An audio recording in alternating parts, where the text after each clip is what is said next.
Hello. Yay! Yay. Hello. We made it How- happen. We did. How are you doing today? I'm doing great. How about Good. you? Good. Just enjoying a beautiful summer afternoon in Atlanta. So Mm, looks pretty great. good where you are It's too. beautiful here in Northern California. Yes. I'm Nice. excited to have this conversation to get more people equipped. Good.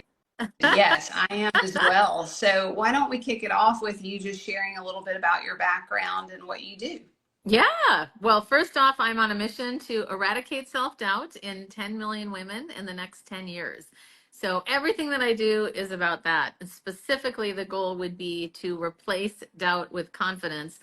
And in a very tactical way is what we're doing today is how do you ask for what you want? How do you step into that courage to go for the ask? And this comes up in so many different areas of our lives, not just our business, as you know. And so Mhm. I've been doing this for many years, specifically started, and most of what I do is keynote speaking. And my expertise is in communication.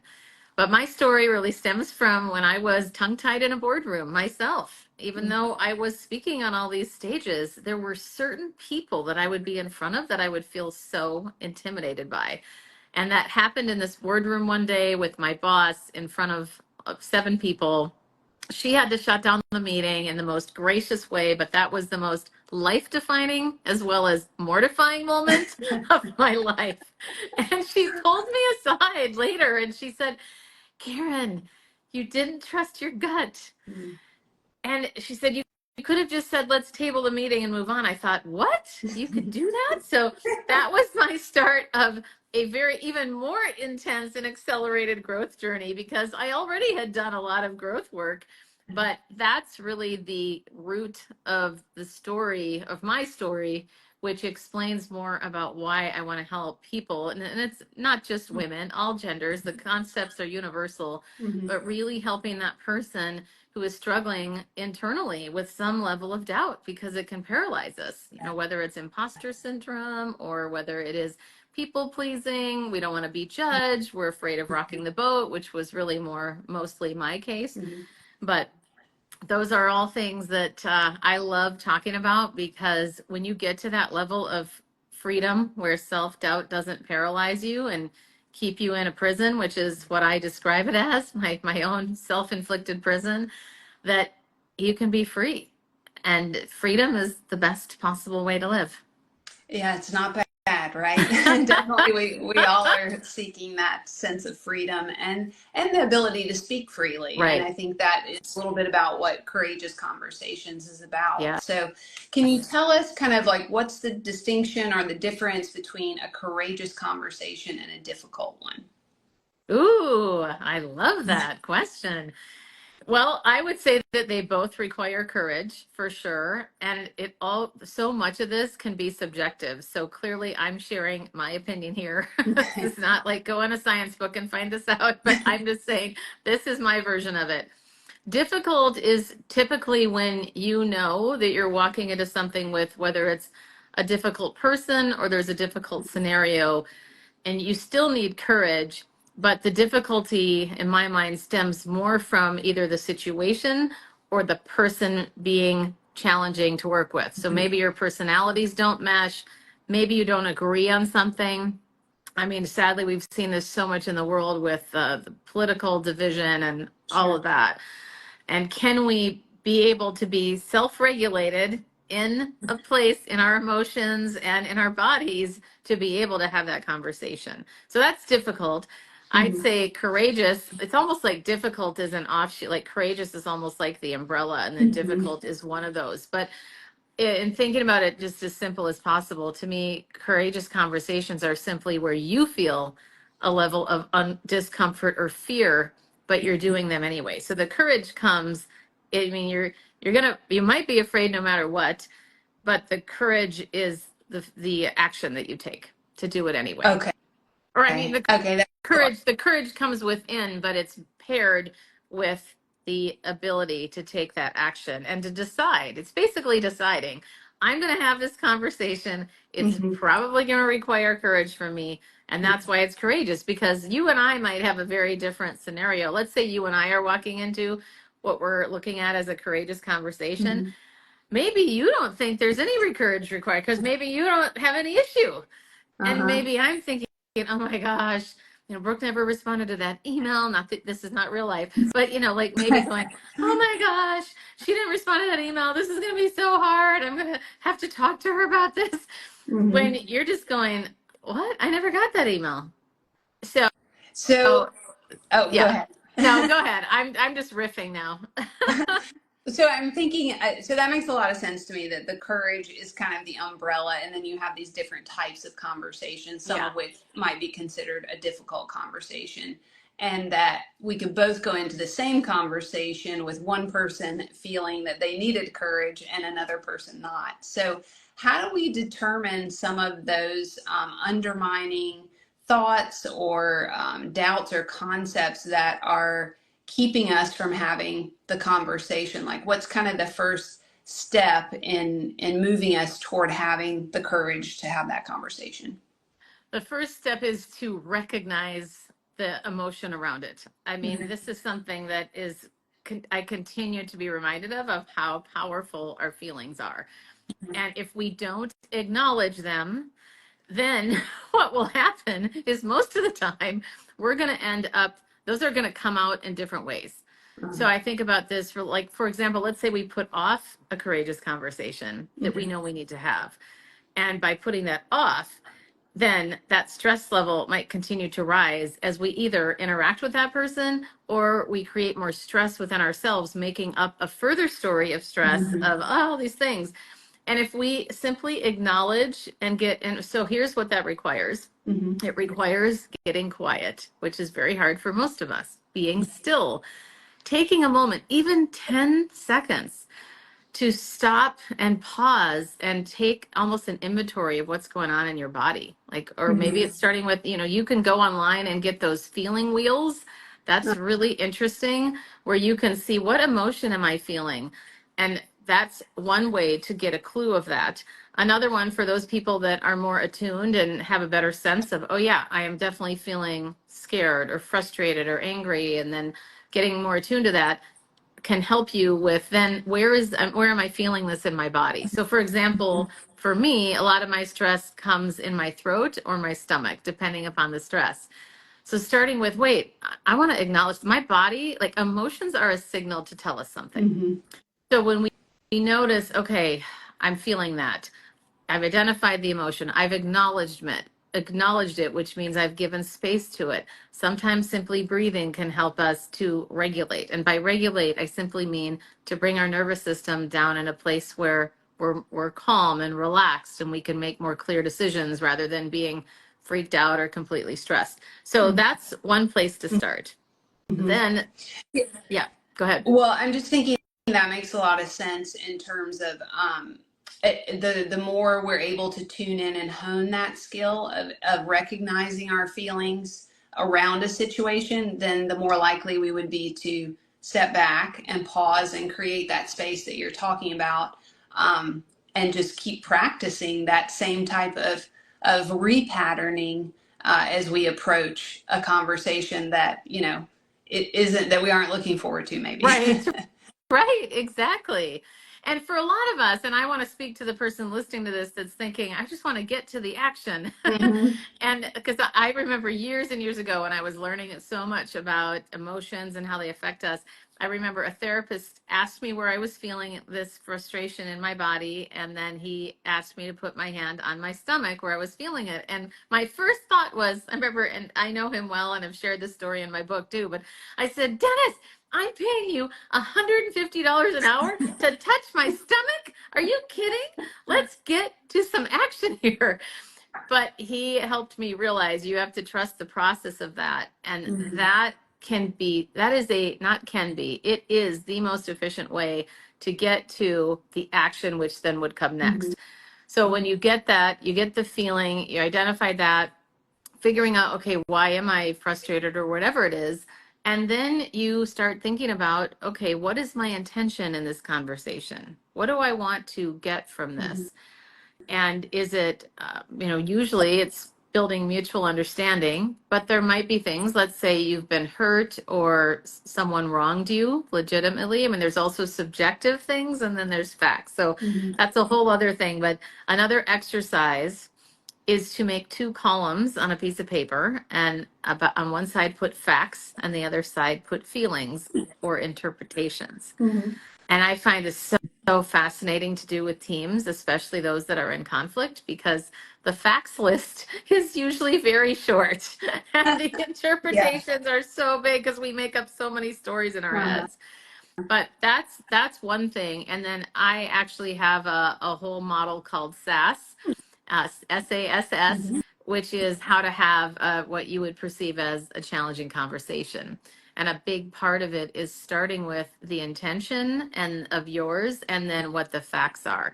Now, it's always going to be a situation's always going to be different, Mhm. but I know we're talking about asking, and so that's also a really important thing to go like, what is my biggest fear around the ask? And then Mhm. another step could be, what is it that I want most to come out of this? Because if we're not clear about our intent or what we want, then it's going to be pretty hard to ask for what we want. Mhm.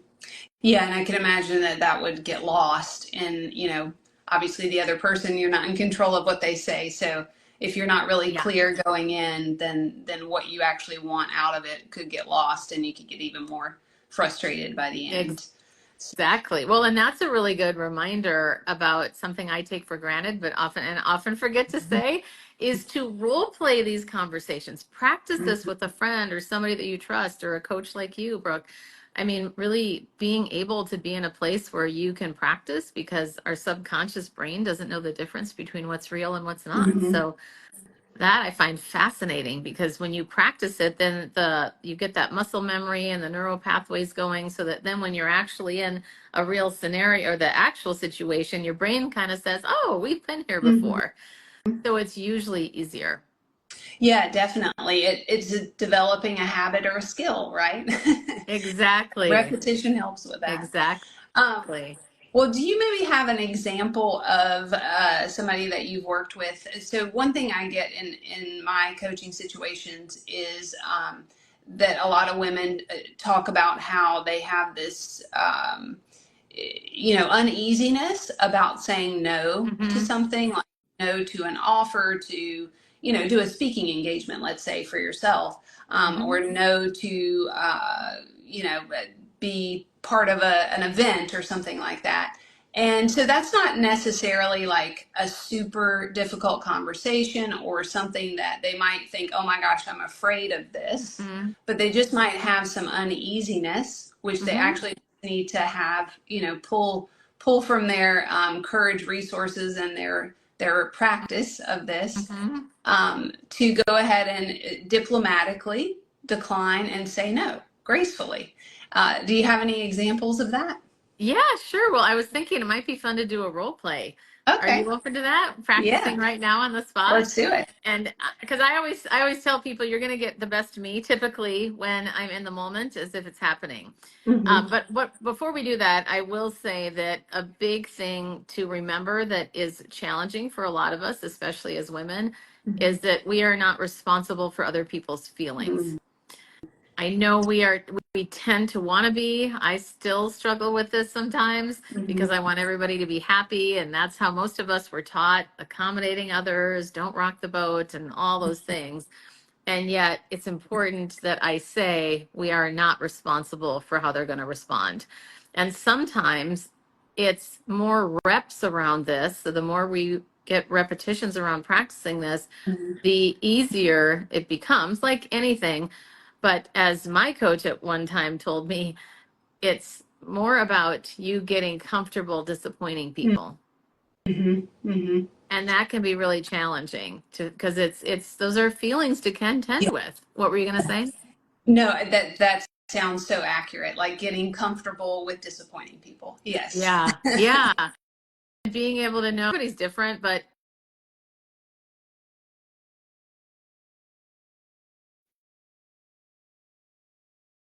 only, or I am not responsible for that person, whatever might help. I Hmm. think it goes back to like we have to figure out, well, what is going to help? Another thing that could help, which is a big thing that I have learned about for a long time now and even work with my clients around, is grief. Sometimes it's a matter of grieving that we can't make everybody happy, or grieving that, wow, it makes me really sad that I know I'm going to disappoint Brooke because I'm going to have to say no to this thing. Mm-hmm. And that's another powerful piece of what we were talking about earlier, is acknowledging the emotions so that you can actually grieve the loss of that. And that doesn't mean that you're crying in a corner for an hour. That could simply mean, hey, you're writing it down on a piece of paper, acknowledging that, and maybe you burn it. That could be a ritual to do. Or it could simply be saying it out loud once, might be all you need Mm-hmm. to say, wow, it really makes me bummed that I can't do everything. I mean, we can't all do everything. Yeah. So, oh, I see how I always feel, I'm looking at what Sarah wrote. Interesting. That is really powerful, what she said there. Yeah, Mhm. thanks, Sarah. It's so true. I think a lot of us do that. And then we go, oh, wait, what am I saying Yeah. right now? That's a really good, just to acknowledge what you said there in the chat, Sarah. I think this is just a quick tangent, that when we feel like we're talking constantly or we're uncomfortable, this goes back to the courage piece. Having a list, even just 3 questions in your head of, these are 3 questions that I could ask at any moment, because that can help take the focus off of you and put the focus on other people, which also builds relationships. It shows that you care. It shows that you're interested. And I continue to be amazed at how few people ask questions in public scenarios. Mm-hmm. We're very quick to talk about ourselves rather than saying, and Sarah, I'm not trying to dismiss what you're saying. I'm just saying there's the balance of both. So there are things, but especially I'm acknowledging it because you said when you feel nervous. Mm-hmm. So I think that's a really good thing to acknowledge. All right. So an example, let's think of an example. And Brooke, what I would love to do is I will be the person saying no. Okay. Okay. So, and you asked me for an example, but if you have one that you're thinking of, please let me know. How about, or do you have one? Um, yes, I can think of one that actually a colleague mentioned today on a Mm-hmm. meeting that we Mm-hmm. had. So I'll just give this, and then if that doesn't Yeah, work, I've got another one. let's do But it. Yeah. so she's a jewelry designer, Okay. and she puts her jewelry on consignment at a particular store. But it's become really difficult to work with this store owner, and they're not, responsive. They're difficult, whatnot. And the store owner had said, provide me with some more things to consign, and she Mm-hmm. kept putting it off because she just didn't want to do it. She didn't want to engage with this person again. Mm-hmm. Um, she didn't feel good about, like, there was no new inventory or anything to provide with the person, so she just keeps delaying it. She's got like an email already prepared and everything, but she just Yeah. keeps delaying it. And Yeah. basically what came out is she just wants to say no, Mm-hmm. but she Mm-hmm. has like some of that inner conflict about doing that. So Yeah. Karen, would you consign your jewelry with me?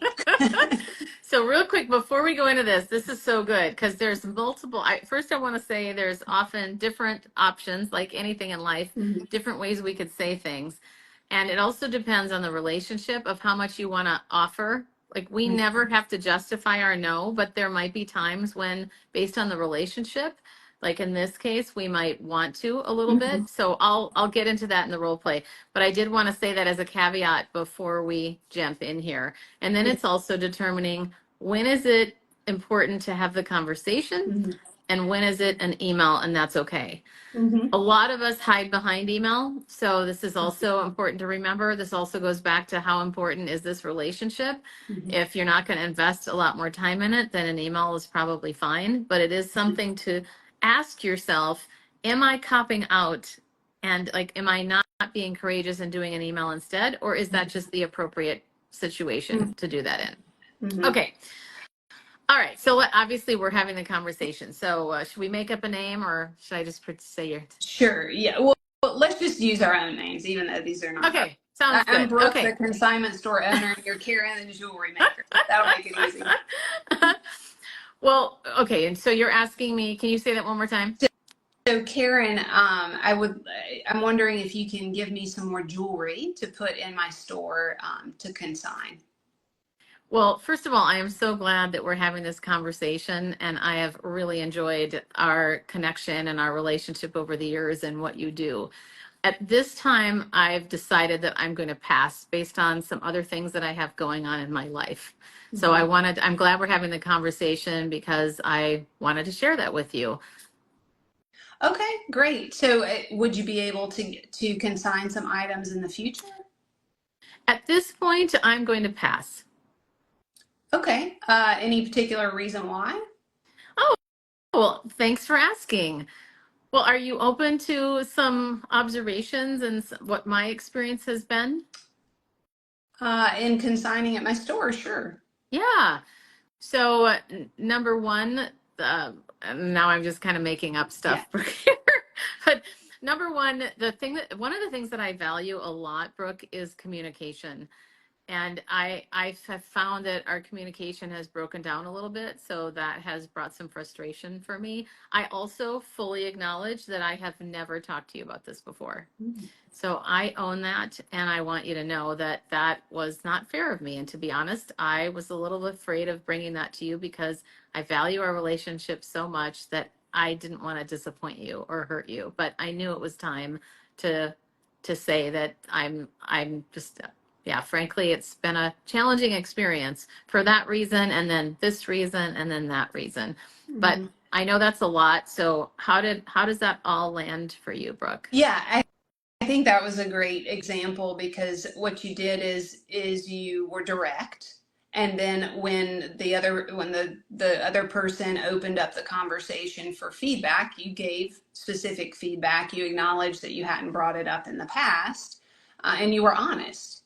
And I think like that ultimately, when someone is speaking to you honestly, it kind of diffuses a little bit of that tension when you're clear about it. So that's kind of Mhm. what I'm taking away from our conversation today is that before we step into a courageous conversation, how can we get clarity around how we feel and how Mhm. that might be getting in the way, what we feel like is actually a fact, Mhm. and how can we be intentional going in with, what we want out of the conversation and maybe what we also want for the other person, even though we can't control that, and the idea that there might be some grief for us around not being able to do everything, like FOMO Mhm. type thing. Yeah. So yeah, I think that was really helpful. Let's see what Sarah Oh, has to say. good. Yeah, that was, I appreciate that, Sarah. I'm glad that you're here. Yeah, that's so Yeah, timely. yeah, What a awesome. random example. I did want to say a couple things, Brooke, to debrief that, because one of the things I would not recommend is flooding people with reasons. I Mhm, used to do that because I personally love feedback. I'm like, give me everything. mhm. But most people, like if I had said the first thing about the communication, she's already trying to process that, Yeah, going, like, what? And she's probably having feelings about herself, or she's going to be defensive. yeah. So I wouldn't go on and say, and reason two, and reason three. Hmm. This is again another thing to decide. How important is it to have this Right. conversation? I mean, not the conversation, but how important is it to give her all this feedback? Hmm. That's another thing that I have learned over my years by making that mistake of thinking everybody wanted everything. And Hmm. so sometimes you want to be thematic and say overarching, here's the reason Hmm. why.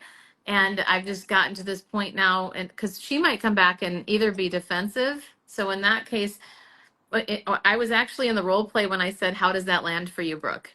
Hmm. Because that's a really powerful question to ask someone. So after you give them some feedback or you're telling them your experience, Hmm. stopping and saying, okay, how did that land? How does it resonate? Which gives them almost permission to respond and it doesn't become a monologue.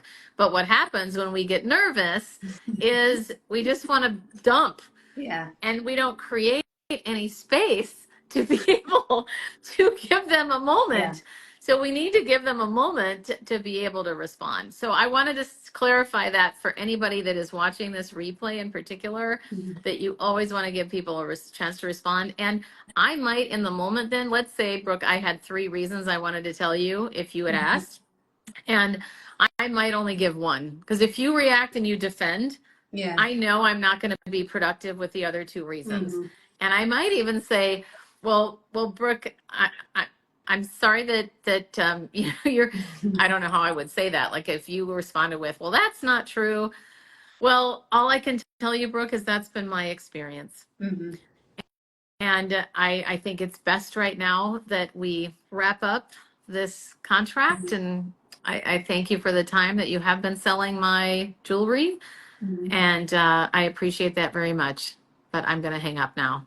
Or, you know, Right. something like, I don't know. It just Right. depends. It depends how escalated the conversation gets. Sure. Yeah. So, Yeah, well, that was very helpful. I think on a lot of different levels for us to kind of consider going into these courageous conversations, and yeah. you certainly gave us some tips and an understanding that we need to practice. Mhm. So, Yes. I'm um, always practicing yeah, constantly. yes, yes.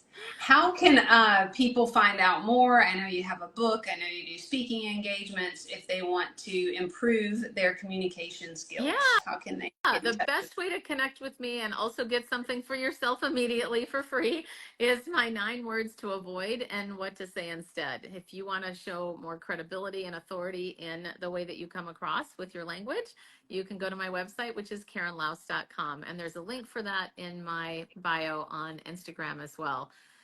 So that's the best way. But yeah, I've got a book. Oh, and I have a free call on June 28th for you? women from 8 to 9 a.m. Pacific time on Friday, June 28th.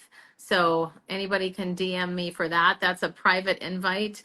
So that is, again, it's all about helping women talk about what gets in the way of asking for what we want and get what we need and get shared connections there as well. And the last, every month it's been going great, but June 28th is the next one. Good.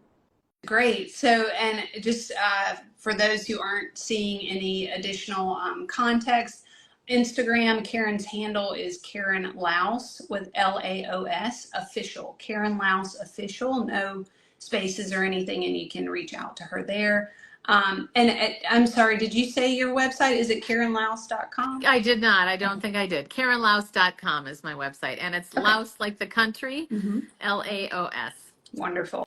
Well, this has been a pleasure, Karen. Thank you so much. I Thank appreciate all the you. information, and now we just have to go I, practice. I know. Believe me, I'm doing it every day too. Thanks, Brooke. Wonderful to see you and spend time. Absolutely. Thanks so much.